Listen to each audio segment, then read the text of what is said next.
Burwellbeing with Sally Lander. Welcome to Burwellbeing. I'm Sally Lander, and over the last few weeks I've been talking to some of the amazing people at the centre of Burwell's Wellbeing. Today, the 25th of February 2021, it's Sue Evans MBE. She's an ex-district nurse, an ex-parish nurse. She's still heavily involved with issues dear to her heart, such as Burwell Community Forum, Burwell at Large, Burwell Carers, Burwell's Visiting Scheme, the Dementia Choir, and the Refresh Cafe at the church. She looks after the oldest and the youngest in the village, and everyone in between. I've met Sue just a few times. The last time I saw her face to face was at the very beginning of all this. There was a community meeting planned in the church, and Sue had just heard that as an over 70-year-old, she was expected not only to miss the meeting, but to stay inside her house from then on and regard herself as shielding. She was absolutely furious. As it happened, the meeting in the church was cancelled because we were all about to be kept away from each other. Today I talked to her to find out how she'd come to be so involved with looking after Burwell and how her work has changed during the extraordinary year we've been through since we last talked. Also, I asked her about exactly what the Queen had to say when they met. Hello, Sue. Hi. Hey, nice to see you. Oh, how are you? I'm all right. Goodness me. I think the last time we met was right at the beginning of all of this when there was going to be that meeting in the church. Oh, that's right. Yeah. You remember? Yeah. And you were absolutely furious because you'd just been told you were going to have to stay at home because you were over 70. I know. Well, I managed to negotiate a little few outings anyway. So, oh dear. Strange. Tell us about your relationship with Burwell, Sue. Okay. Well, I often think back on this as to why I actually ended up in Burwell. And I think, you can trace it all the way back because I'm the oldest of 7 children. And my mum was a district nurse and midwife. And as long as I could always remember, I always wanted to be a nurse. And maybe that was because mum talked about it, but I never wanted to do anything else except nursing. And when I came to do my nurse training, someone had suggested to my mum that joining the Air Force was a good place to do it. We had a poultry farm and she had egg customers that she used to get lots of wisdom from, and somebody told her about this training. So I thought, well, that's as good as anything. I'd already left home to live, he's down in Devon. I'd left home to live in Torquay to work in a long-stay children's hospital when I was 16 and a half, until I was old enough to do my training, which was 18. So I joined the Air Force and had a lovely time doing my training and managed to meet my husband there. And he was a theatre technician working in the operating theatre. So that meant we had to go to hospitals when he got posted. And so after we'd been married for 4 years, he got posted to Singapore. So off we went to Singapore and had a very nice 15-month posting there. We didn't have any children then. I wasn't allowed to work in Singapore because Lee Kuan Yew the Prime Minister was very firm about jobs for local people. So I ran a Montessori playgroup for expatriate children until the government changed and back home and brought all the troops home early to save money. And then John was posted to RAF Hospital Ely, which is why we've ended up in this part of the country. And so coming to this place, I thought, good Lord, I've never been to the Fens at all in my life. I'm from South Devon, John's from North Wales. We're used to a hill or two. Anyway, so we end up in Ely, and I didn't drive then, and so it was easy to get to the local geriatric hospital. It was then the Tower Hospital in Ely, and worked there. While I was there, I was doing a care of the elderly course and went out with the district nurses in the area. And then it really sort of fired my enthusiasm for that's what I really wanted to do. We moved to Little Downham because John came out of the Air Force. We moved to Little Downham and got a house there and had our 2 daughters. I started my district nurse training. I finished it. And then was called by my manager to say that now I was trained, I was going to be sent to Burwell. And I had no idea where Burwell even was actually then. And I said, well, don't really know if I want to go to Burwell, actually. I'd rather stay in Ely because it was easier with the schooling and everything. And she said, well, you can go to Burwell as a relief sister, or you can stay here as a staff nurse. So I said, all right, I'll get my coat and go and see what's over there. And I was given the job for 1 year as the relief sister for the whole of the Burwell team, which covered Bottisham, the Newmarket villages, and Soham. And so whenever somebody was off sick, someone was on leave, or they needed more help, that's where I worked across the whole patch. I'd already worked in Ely for a year and seen the whole patch there, all the villages, Hadden, Littleport around there. Now I was working this side, and I realised that Burwell was the far and the best surgery I'd ever seen in my life, and a wonderful atmosphere of working together as a team. And the then district nurse in charge was wonderful Pauline Rogers. And whenabouts was this? Sorry, Sue, what sort of year was that? This is I got the relief post in 1989. And so, but both one daughter was by then at St. Bede's in Cambridge. The other one was still at Little Downham at primary school. So for 2 years, I was coming to work from Little Downham every day.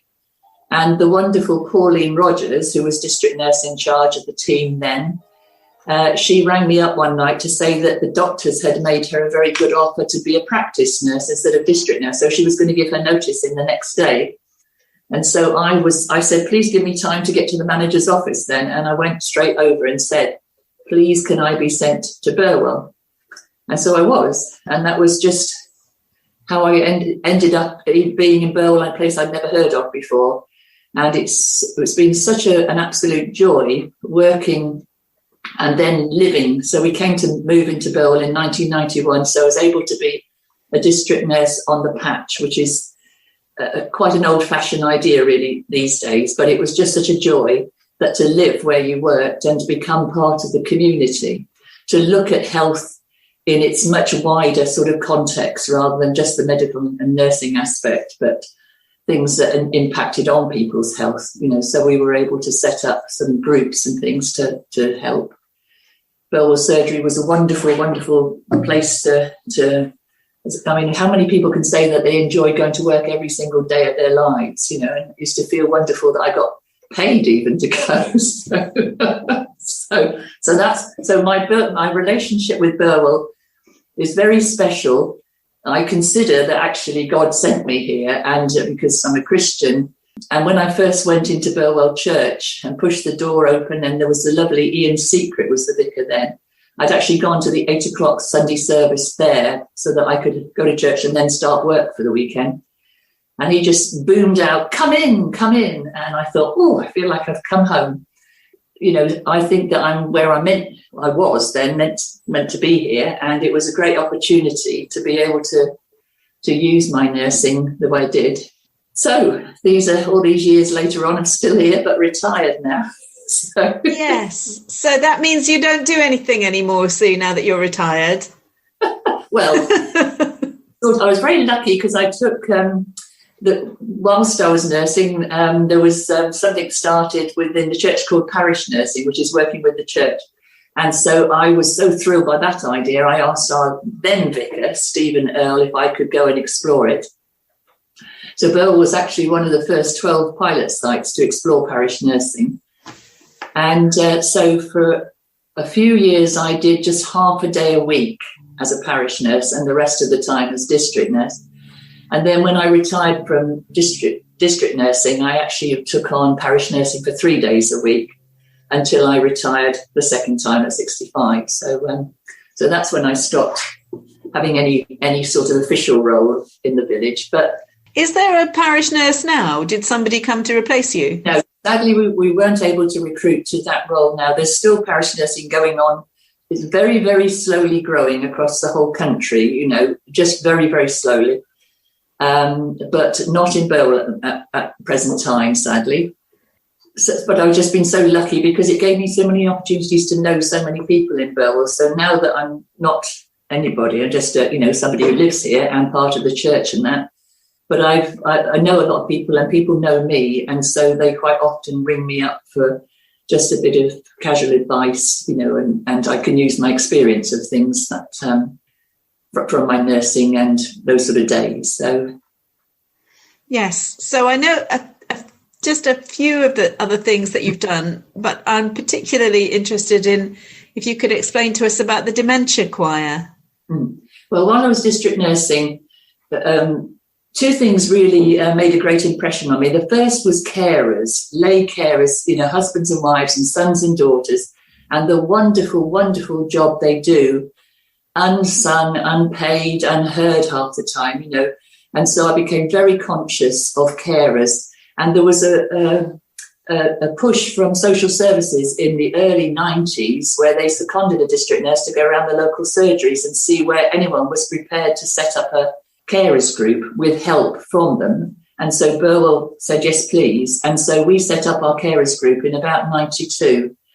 And we've got a thriving carers group, that we're very proud of, really. So I could see what lay people were doing then, and also observing then as the dementia was given a sort of diagnosis and more known about, and seeing how people were trying to cope and what was useful to do, what was not, So I got a great interest in it then.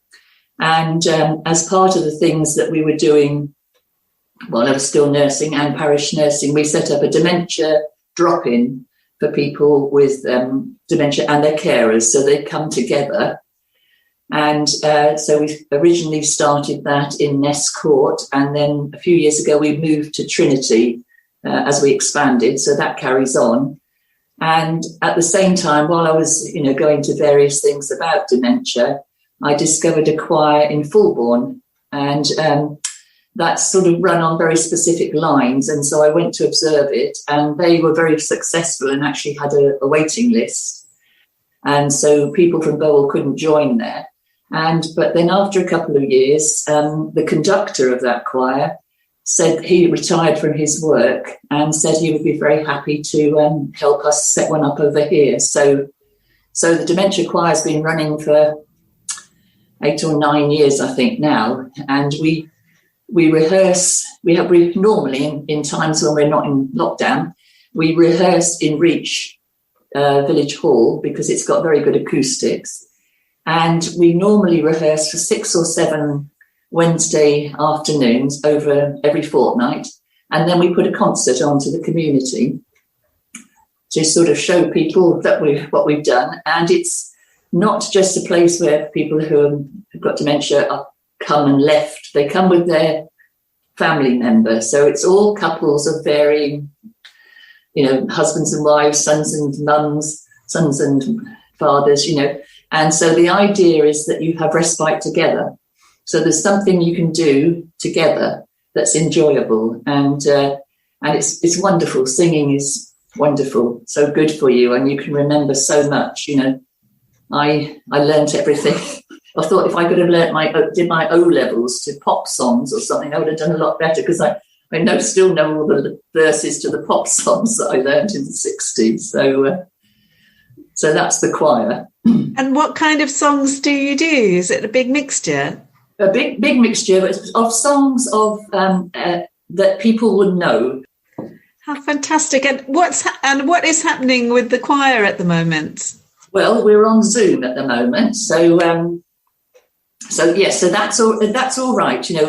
We've managed to find a wonderful volunteer, a young lady who is training to be a speech therapist, and she's now at university in London. But she very kindly recorded some songs for us for these last 2 terms when we've been doing it from home, or 3 terms now. And so we actually just play the song, and so we've got something to listen to. The conductor is keeping us in some sort of time, but he can't hear what we're singing anyway. And we put the words up. So it really is just to feel good and sing. And also because, we can talk to each other in between the songs, and it keeps us together as a group. So, and this time our rehearsal was on Wednesday this week, and he was saying, maybe it's now on the horizon that we will be able to meet together, perhaps for the September, term, something like that. We'll be able to get together again and be allowed to sing. So So that's what we do there. And the drop-in that we know are running every fortnight, which was on Tuesday mornings in Trinity, when we got to September, we thought, gosh, we've got to try and keep each other together somehow or other. And so we started a newsletter. So instead of meeting fortnightly now for drop-in, we're just having a monthly newsletter, which we try and put all the news from the group in and current affair things and that, and deliver that. And the rest of the time, it's phone calls, supporting people by phone calls.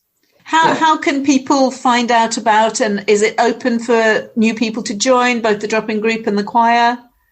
Well, drop-in, it's it's actually all through we've got a carer support worker or one of the receptionists at the surgery. Part of her role is that. And so she's our named person within the surgery, and that's who we normally would encourage people to go through, because then she can make the initial contact and see if they're known as carers and offer to put them on our carers register and put some support in that way.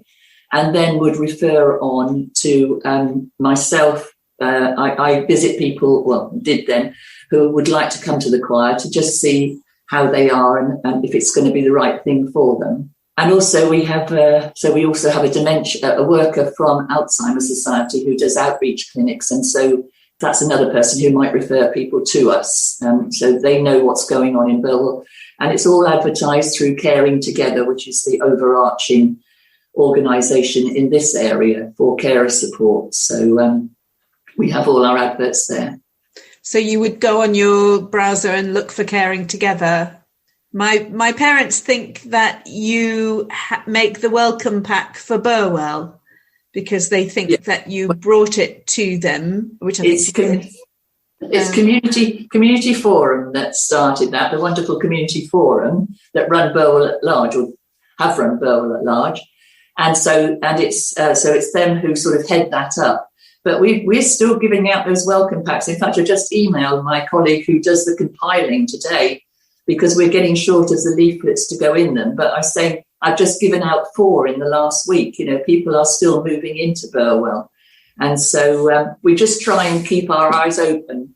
And if anyone sees anyone moving into a house, we want to take the booklet, the whole pack to them and not just put it through their door, but actually, say, welcome to Burwell. We hope you'll be happy here. And that. So it's Community Forum who do that. And is the community forum, yes, from what you said, that's still operating? And well, in a very, very reduced way at the moment, because their job was to hold the function that we have for Community Forum is to run community lunches, which are about every 2 months in a different location in the village. And interested people from the village would come talk about what their organisation does. The churches, council and all the voluntary groups are invited to come to that if they would like to. And so that's how we have the information exchange. So that's one function. The other one is making very small grants to people. If anyone wanted a group to start up, money to start up something in Burwell perhaps. And the other one is giving out these welcome packs. So, and then when we do Burwell at large, that was every 2 years, but obviously had to happen, nothing happening last year and not this year. So I don't know when we'll do the next Burwell at large. But so tell me about Burwell at large. It's been going on for more than 20 years anyway. And so we normally take over the school for a whole weekend in late February, and invite all the local organisations to put a stall in. And so in our heyday, we had, I think probably the most we've had was nearly 100 different organisations. But in the last one that we held at the school, I think there was probably something like 57 or something different organisations. Often the judo group and the dance group will put a live performance on. The community choir will sing something, but everybody can put their own little stall up around in the various classrooms, tell everyone what goes on in Burwell, and obviously try and get perhaps new recruits, as well as giving out information to people. It's a chance to, and it's lovely for newcomers if they come, because it's a wonderful way of seeing exactly what is going on in the village, showing it off at its best. Is there anything that we've left out so far, Sue? Not really. It's just working with the church now, not just, but working with the church as part of the pastoral team, and having the joy of also helping with the mums and babies group that was Refresh, which we used to run on a Friday in the church for mums and babies and toddlers. And of course, we can't do that now, but that again is on Zoom in a shortened form on a Friday morning. We just gather, and then we sing songs together, and then Eleanor does the Bible story, and then we have some prayers, and we do some bubble prayers where the prayers go up to, blow bubbles for that. And then we say goodbye to everyone again. So it's just really lovely trying to keep in touch with the mums and children, really. Yes. And so how would people find out about that? Well, that's all on the Church St Mary's website. Okay, great. But everybody's on Facebook and, things these days. It's all on there on the St Mary's Facebook. Oh, yes. The Facebook Church Facebook is really good, isn't it? Yeah. Oh, it's absolutely amazing.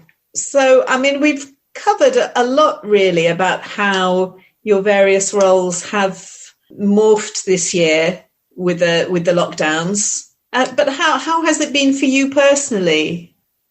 At the beginning, it was really pretty frustrating, as you insinuated at the beginning when you saw me that day, to suddenly feel very, very sort of constrained, because I feel very healthy. And luckily, I haven't got anything wrong with me, and to be told I couldn't do just because of my age.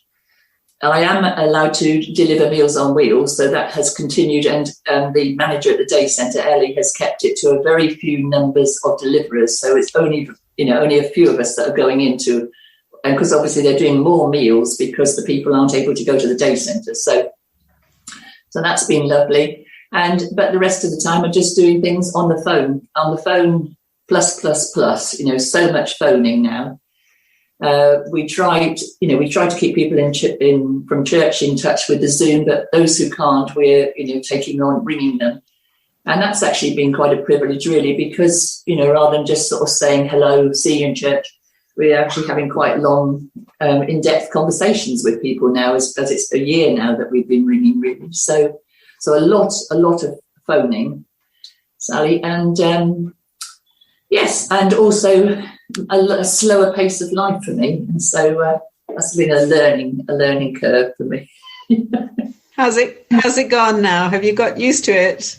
Well, yes, I think we've instigated a very strict lunch break now, and so I used to sort of gobble it down and jump up and rush off and do something else, but now we have to have proper lunch break, and we don't answer the phone, and we've started watching various box set series now. So at the moment we're just on to series 4 of The Crown, but we've watched, for a whole year we've been watching various things over lunch periods. One very special person I have known was the Reverend David Bush, who came here from the Isle of Man to work with the church here, and he nursed his wife who had Alzheimer's for 12 years. And one day he said to me, wouldn't it be great if we had a club where people could go who had dementia and their families? What about if we turn the church into it? And said, well, that's a wonderful idea, David, but we hadn't even got the modernisation of the toilets done in the church then. And I said it would be a pretty inhospitable place to do such a thing. And that was the very start of the drop-in. And dear David, and his vision and his support then has led to that drop-in going from strength to strength. He was my supervisor when I was parish nurse, my spiritual supervisor. It was a privilege to be with him to nurse his wife, and as she had Alzheimer's, and then actually to nurse David as well. He was, was a great friend, but he was such a special person. Last 2 things I really wanted to ask was, again, a bit about your life outside work, and perhaps again we've touched on this a bit, but what your challenges are for your personal health and well-being, and where you find solutions for those. Well, I like walking. When we just after we moved here, we had my dad's dog, and then went on to another dog after that dog died, and so got into the way of walking early. Both my husband and I are early morning people, so we're up very early. And when the second dog died, we thought, well, we wouldn't have another one, because what I haven't said is that the biggest change rush in this time has been that our family's in Australia. And so normally we would have been visiting them at some stage during this. And so anyway, so we thought we wouldn't have another dog because of going to Australia so often. And I thought, gosh, well, I have to try and keep walking. I wonder if people think I'm mad out there at the crack of dawn, but I do go out every morning. And so I find that's for 40, 45 minutes walk into that really early. And that's beautiful, wonderful time to be out. And also when I retired as district nurse, they gave me a beautiful bicycle. I don't go very far, but I sort of patrol the village about in it and enjoy being on that. And I say cinema. And the other thing I really love and I use for my health is singing. Singing is so good for you. So I recommend anyone sings at any time they can, and lots of people think they can't sing, but you can sing. And it is so good for you both physically and emotionally and spiritually. And in the summer, when I can walk through the woods in the early morning, you might think it's some strange animal, but it's probably me warming my voice up and singing a bit of praise. And of course, I pray as a Christian. I use prayer. Prayer's kept me going all the way through. So that's how I care for my well-being and working on this slowing down bit. So. Yes. And are those the things that you would recommend other people if you were to give a general tip? I think yes, because, well, if you hate singing, there's no point doing it. But it is, I find that very uplifting. But also, I guess, caring for yourself. We're always telling the carers, you must care for yourself. They're the last people to care for themselves when they're caring for their loved one. But it's so important that they do care for themselves because, I keep saying, if you collapse, then we're really up the gum tree here. You need to take care of yourself. And that's what we try very hard through the carers group is to, when we were meeting in Trinity once a month, we would have a therapy session, and we could get 6 therapies done for carers who had significant caring roles, subsidised, while the rest of the time we were having coffee and chat in the other part of the building, So it's important to care for yourself and, to realise that you do have your own right. Oh, well, when you're going again, Sue, maybe you can invite me around and we could do some gentle yoga together with the group. I would really love that. Wonderful. So, yes, I've joined, because we can't do these therapy sessions there, we've started an online relaxation group with a teacher who we found during the Carers Week. That was from another area. And so we're offering the carers now an online session once a week. And remind me, what is the name of the person to get in touch with at the surgery? Elaine Ellis. Okay, so if you're a carer, if someone you're looking after, or if you yourself have had a change of diagnosis or you're starting to need more support, phone the surgery and speak to Elaine. Yes. Fantastic. And then otherwise, all the things through Facebook. And I say, but also Caring Together.